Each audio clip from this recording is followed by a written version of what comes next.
the Agile brand.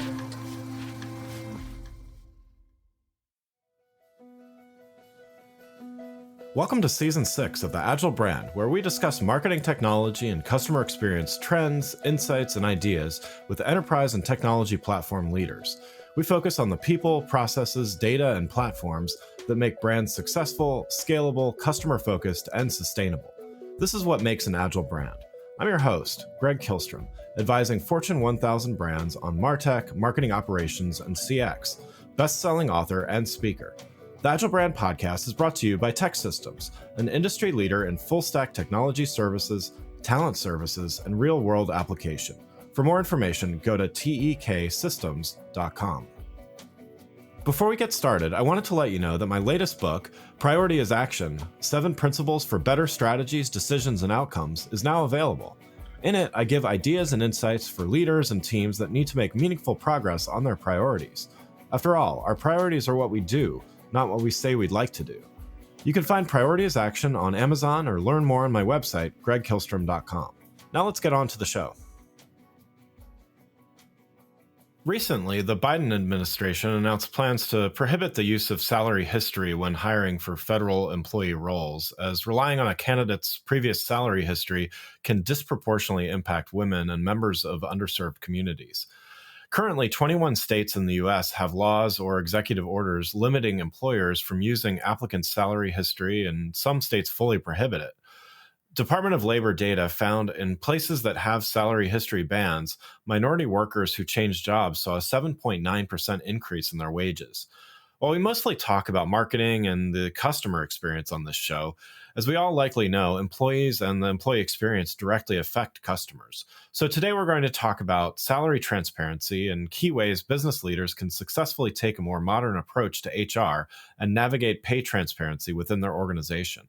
To help me discuss this topic, I'd like to welcome Sydney Artt, Director of People at Anaconda. Sydney, welcome to the show. Thank you for having me. I'm excited to be here and get to speak with you.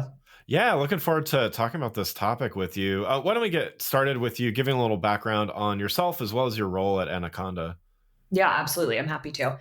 So the vast majority of my background has been in tech, mostly seed stage to mid-sized startups, specifically running people organizations. So I've overseen everything from talent acquisition to diversity, equity, and inclusion and other employee programs through to employment law and compliance on a global scale. So I've seen a lot, but I'm honestly I really love the work that I do, and I'm genuinely excited to get to focus on all of this on a daily basis. As cheesy as that may sound. No, that's great. Yeah. Currently, I'm at Anaconda. We are recognized actually as the world's most popular platform for Python-powered data science and AI development. So we provide the operating system for AI that actually enables users to securely and really easily harness the power of open source software to get to transform their organizations. Here, I am lucky enough to be running the people team, and we support a global employee base. We have we have employees in about 10 countries around the world currently.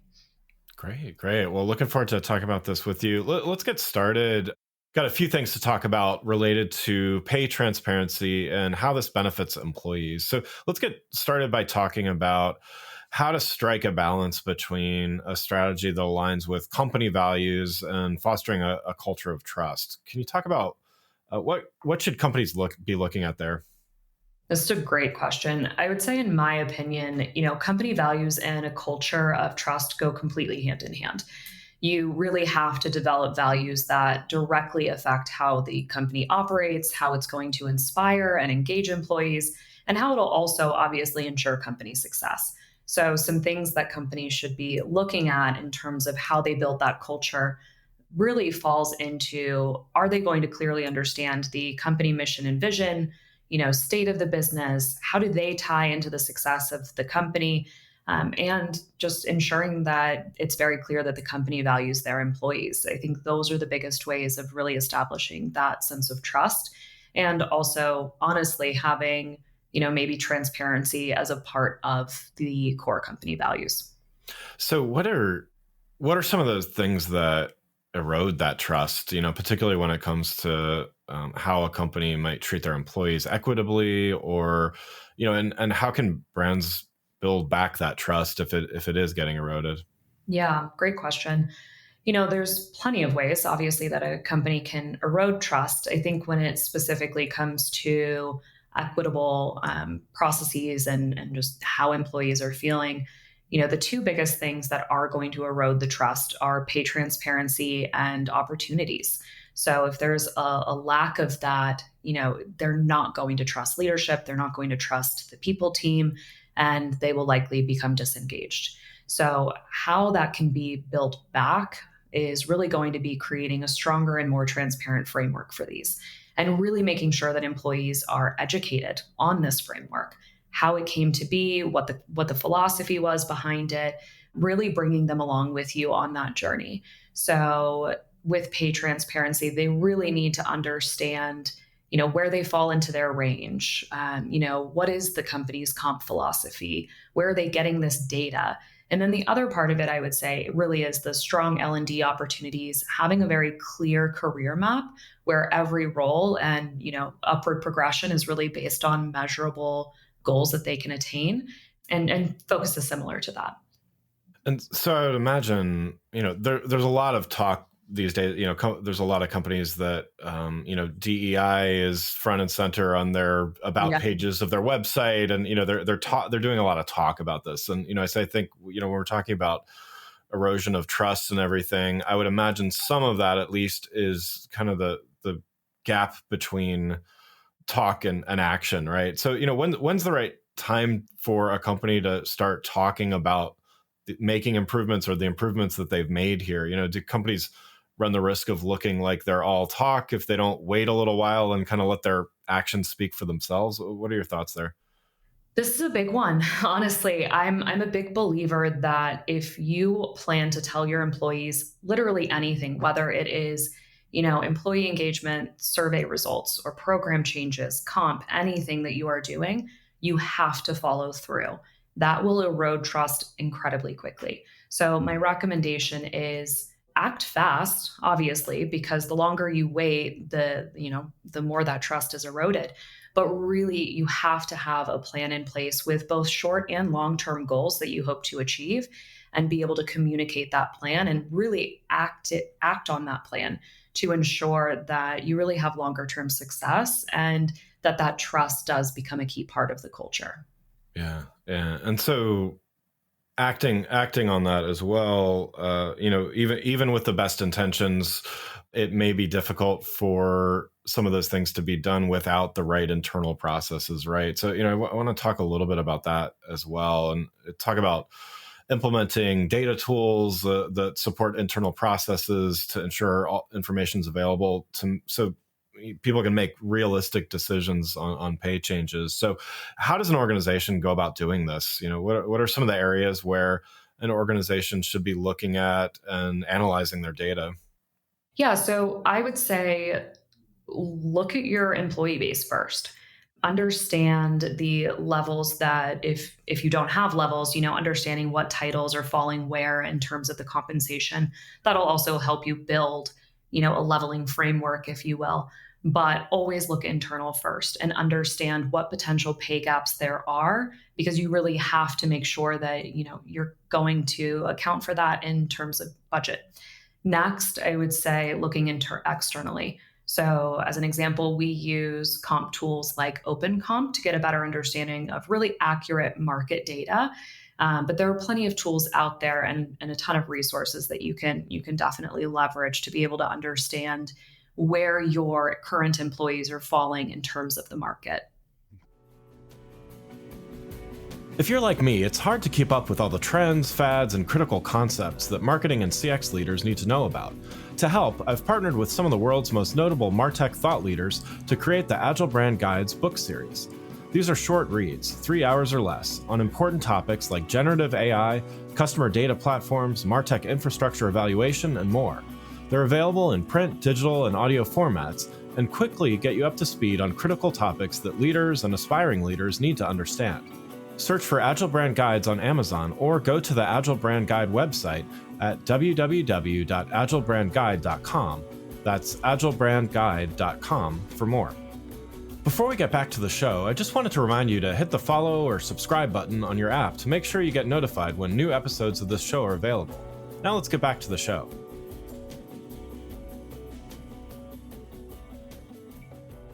What are some of the things standing in the way of, it seems straightforward. I mean, lots of things seem straightforward until they're enacted, of course, but like seems straightforward, but what are some of the roadblocks that companies run into, whether it's technical, whether it's political, whatever that may be? What are some of those roadblocks to doing this effectively? Yeah, it's straightforward until it's not, definitely. Right, right. Um, I would say the biggest one, honestly, I think is budget. That's always going to be a tricky one to navigate, especially if you're at an earlier stage startup, which may not have the funds to be able to pull in a bunch of comp tools. Yeah. So I think, tools can be very expensive. The other part of it is that they can often be incomplete with the data that's applicable to your industry or your size of company. And so sometimes you do have to get creative, but I think really budget falls into the biggest one. If it's a political issue, an internal politics type thing, really you have to just make sure that the executives who are in charge of like getting that buy-in from them, making sure that they are aligned and that they really understand why this is so essential and how it's actually going to really benefit the company. Yeah, yeah. And so, as you mentioned at the top of the show, Anaconda is a data science platform that seems like it can certainly help in these areas. Can you talk a little bit about how a tool like Anaconda can be utilized in applications like this? In plenty of ways. Um, Nice. Obviously. No, I would say the biggest or most obvious way is really that, the internal data companies possess and how Anaconda can really help them make sense of that data.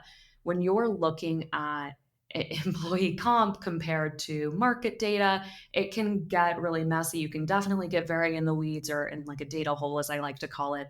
So Anaconda really helps enable those teams to use the data to improve outcomes for their employees, potentially by even showing average pay bands or salaries for roles through the data visualization.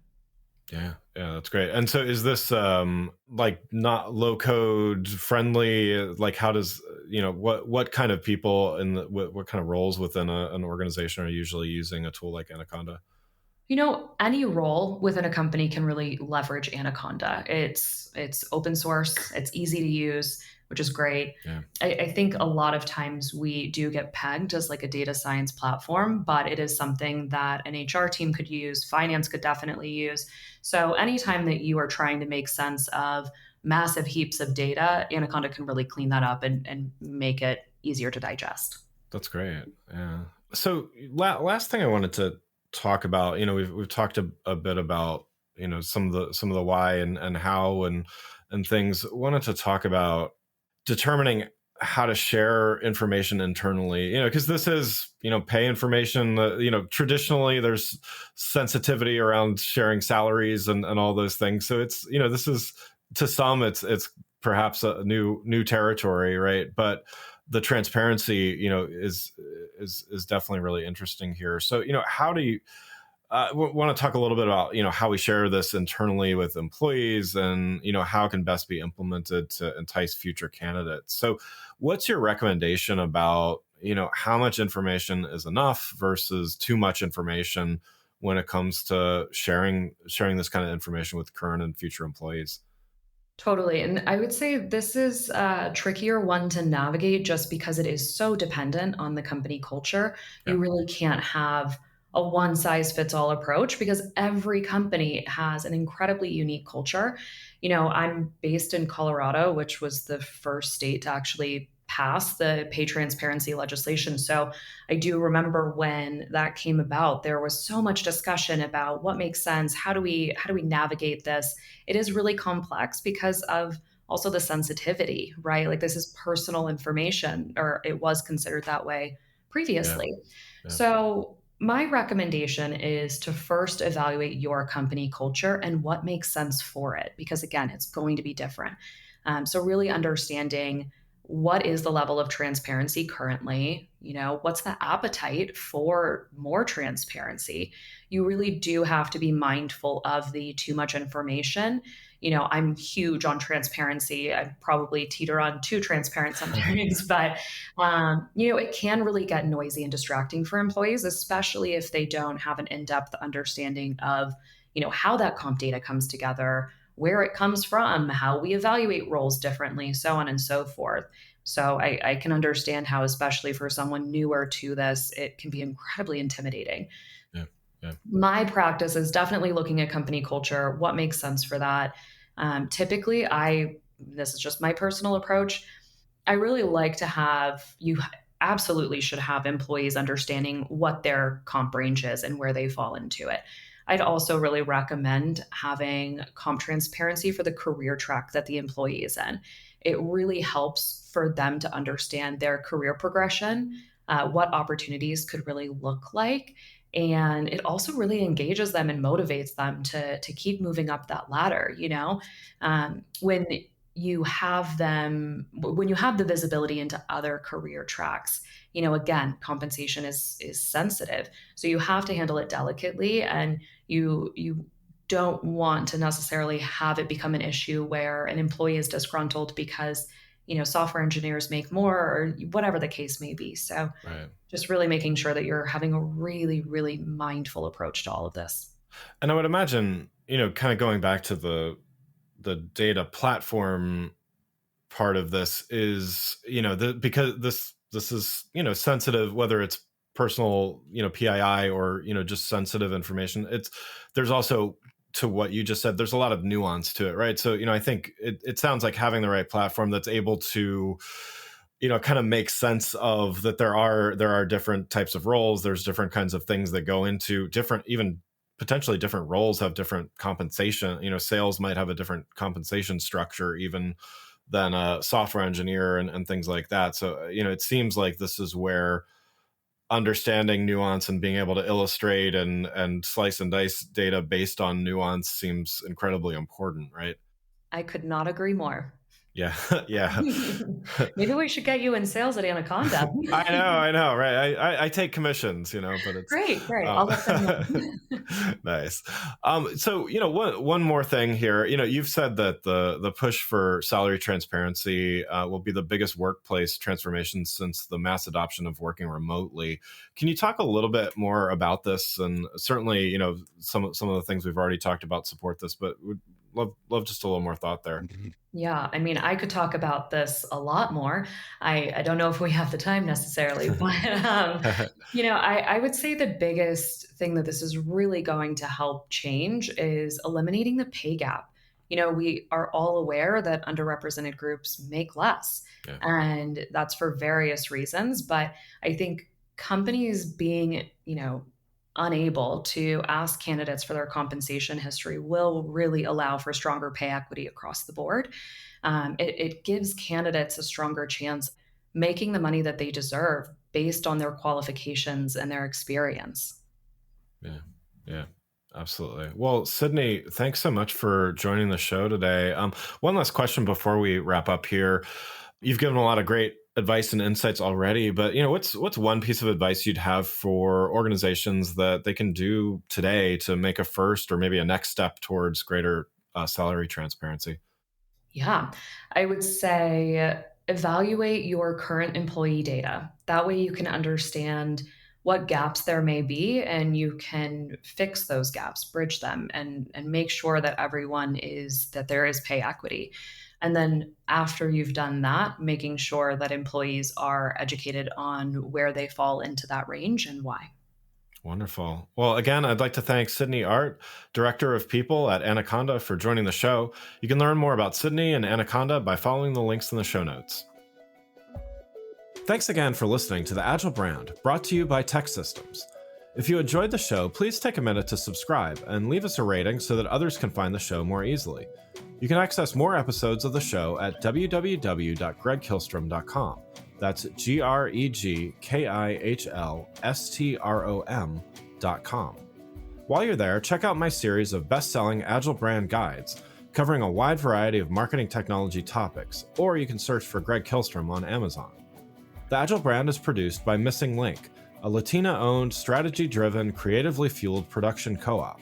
From ideation to creation, they craft human connections through intelligent, engaging, and informative content.